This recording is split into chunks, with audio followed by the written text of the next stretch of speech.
Bienvenue dans cette vidéo. Alors toute la semaine je vais être seule, donc j'ai décidé de vous amener avec moi pour faire quelques prises de petites choses que je vais faire cette semaine, un peu de tout, et donc de partager ensemble. J'avais envie de vous montrer ce rosier quand même si il arrive en fin de vie, c'est pas le mot, mais c'est un rosier remontant, un rosier buisson. Qui fait un petit peu des petites fleurs églantines. Je l'aime beaucoup. Alors là, elles vont tomber, mais vers septembre, il refait de nouveau une floraison et il est vraiment très joli. Bon, là, il n'est pas au mieux de sa forme, mais croyez-moi sur parole.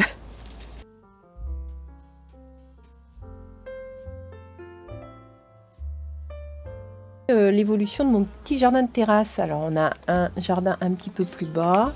Mais là, voilà, sur la terrasse, on a mis notre surplus de pieds de tomates. Donc c'est en train de joliment venir, même si c'est un petit peu serré.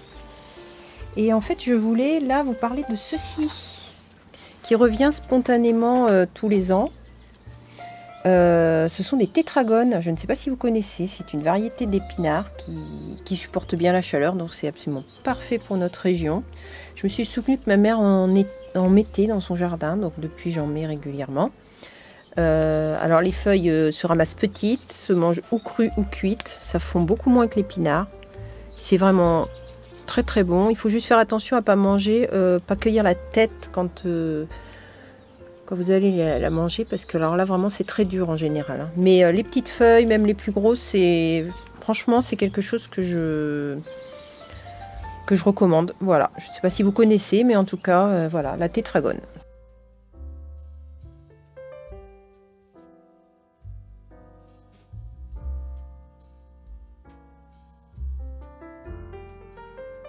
Alors, cette semaine, j'avais pensé faire un peu de couture, dégager du temps pour faire de la couture. La semaine dernière, j'ai découpé trois t-shirts. Alors, j'avais fait une toile qui est validée, qui sont issus de ce livre-là, qu'on ne présente plus. Hein. C'est très mal rangé, je le reconnais, vous voyez, voilà. Donc j'espère pouvoir les faire, comme j'ai ma surjeteuse, ça devrait. Je pourrais pas faire les finitions, mais ça serait bien au moins qu'ils soient cousus. Et puis j'ai retrouvé 3 coupons que je souhaiterais utiliser. Alors, un grand coupon en lin bleu marine. Je pense que c'est du lin, mais avec un mélange. Hein. Mais bon, c'est pas grave, hein, je vais l'utiliser. Que je souhaiterais refaire une camidresse avec. Et j'ai 2 patrons là que j'ai achetés que je n'ai jamais cousu. Donc mon objectif, ça serait de tenter une érelle. Alors peut-être avec ce coupon que j'ai retrouvé aussi, qui est là depuis un certain temps, c'est de la broderie anglaise. J'ai pas du tout idée. Hein. Ma première idée en fait, c'était de faire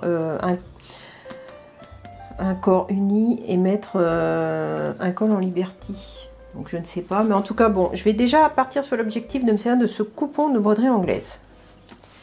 Ça, la jupe Azara, j'ai idée de le tester avec un Lazenby pour voir ce que ça donne. Sûrement un Emily Bell.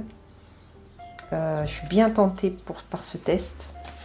Voilà mes projets. Et puis, j'ai retrouvé ceci. Alors ça, c'est un coupon de tissu que m'avait offert Heidi de chez Madame Casse-Bonbon. C'est très rigolo comme nom. Et en fait, j'en ai pas assez. Je crois qu'il n'y a qu'un mètre. Et je ne sais pas quoi en faire. Je n'arrive pas à trouver de projet. C'est pas quelque chose que je porte près du visage, ces couleurs-là, du tout. Et en fait, je ne sais pas quoi faire. J'ai pas assez pour faire une chardon. Enfin, je ne sais pas. Mais j'aimerais vraiment beaucoup l'utiliser parce que je l'aime beaucoup. Bon, il a été lavé et stocké sans être repassé, mais ça fait un peu brouillon, mais bon. Voilà. Voilà mes petits projets. Écoutez, on fera un petit point. Je vous dirai ce qu'il en est si jamais j'ai réussi à coudre quelque chose. Je pense que là, je suis très ambitieuse. Je me fais pas trop d'illusions, mais ça fait du bien d'avoir des projets. Et voilà ma petite couture de la semaine.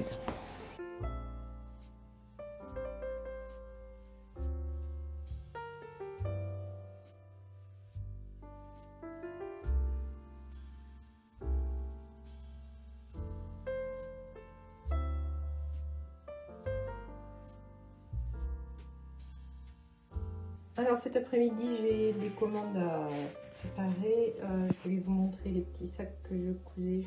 Voilà. Je crois que je vous le dis dans ma prochaine vidéo. Ce sont des petits sacs que je couds pour mettre la lavande. Et voilà, c'est du tissu de récupération. Cela, je ne vous les montre pas parce que c'est pour mon projet secret et on ne voit pas. Voilà. Ça me permet de limiter les emballages et d'utiliser des choses que j'ai déjà ou des choses que je récupère. Et ça, je disais que quand je récupère des petits cartons assez épais, type quand on me livre du tissu, vous avez un emballage quelquefois autour, ça me sert à confectionner des petites pochettes pour expédier le billet. Voilà. Bon, mais je vais faire ça. À plus tard.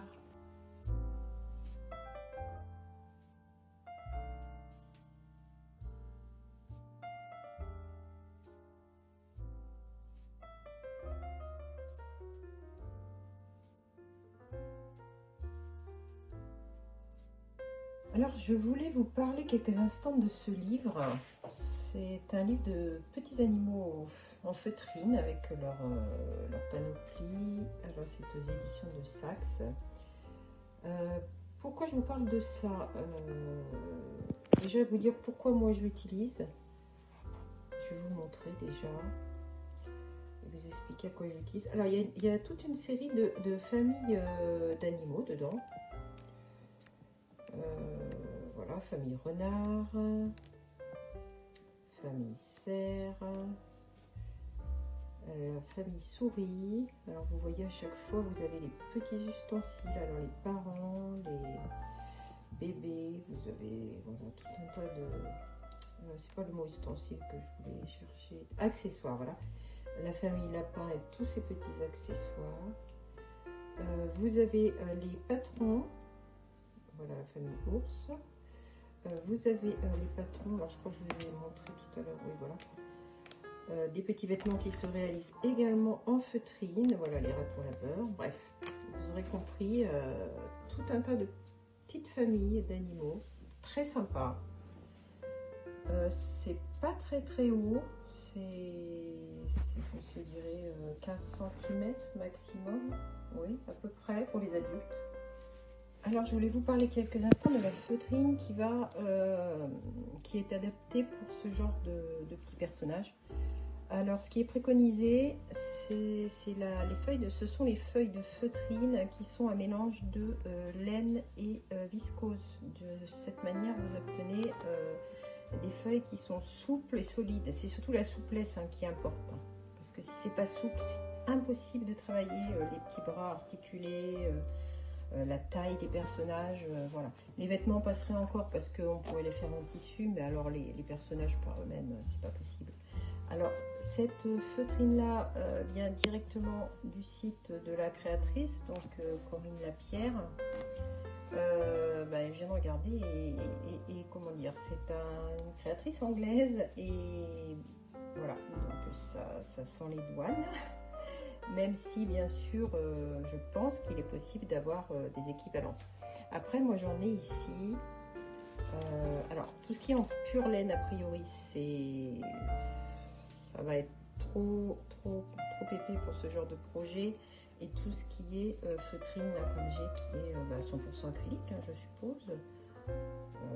Alors ça vous pourriez pas, ça c'est pas possible, c'est impossible pour ce genre de projet assez petit, voilà. Donc enfin bon, je pense qu'il est possible de trouver sûrement une équivalence, mais il faut absolument que ça soit fin et souple. Voilà. Alors pourquoi je vous ai parlé de ça? C'est parce que je sais que beaucoup font des calendriers de l'Avent et j'ai trouvé que ça pouvait être une bonne idée pour celles qui le font, peut-être constituer une famille et puis au bout du compte, pourquoi pas une petite maison complète, tout ce petit monde pourrait cohabiter, je ne sais pas. Moi j'ai déjà fait des petits accessoires aussi, canapé, livres, des choses très simples à faire en bricolage et ça a été grandement apprécié. Voilà, donc je vous partage cette idée. Si jamais ça peut vous aider.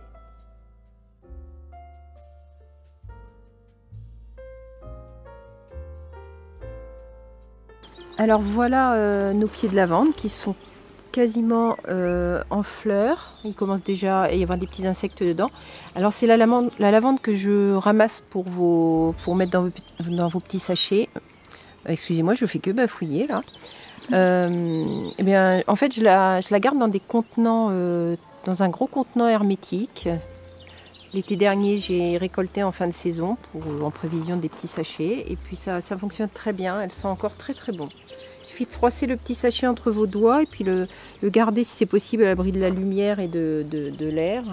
Et vous aurez vraiment un parfum qui va durer un bon moment. Voilà, je voulais vous en faire profiter. Bientôt, ça sera noir d'abeilles et je viendrai vous le filmer. Vous entendrez. C'est relativement bruyant, mais c'est magnifique à voir.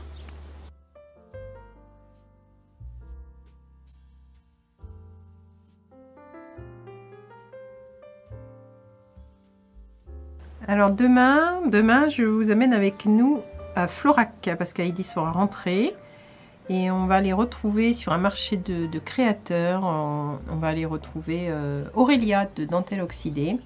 J'ai l'intention de faire quelques petits achats personnels, mais aussi pour la boutique. Ce sont des petites choses que j'aime vous mettre pour vous remercier. Donc demain, on vous amène avec nous. Et puis on essaiera de prendre de belles images pour vous faire profiter d'une région que j'aime particulièrement. Alors à demain!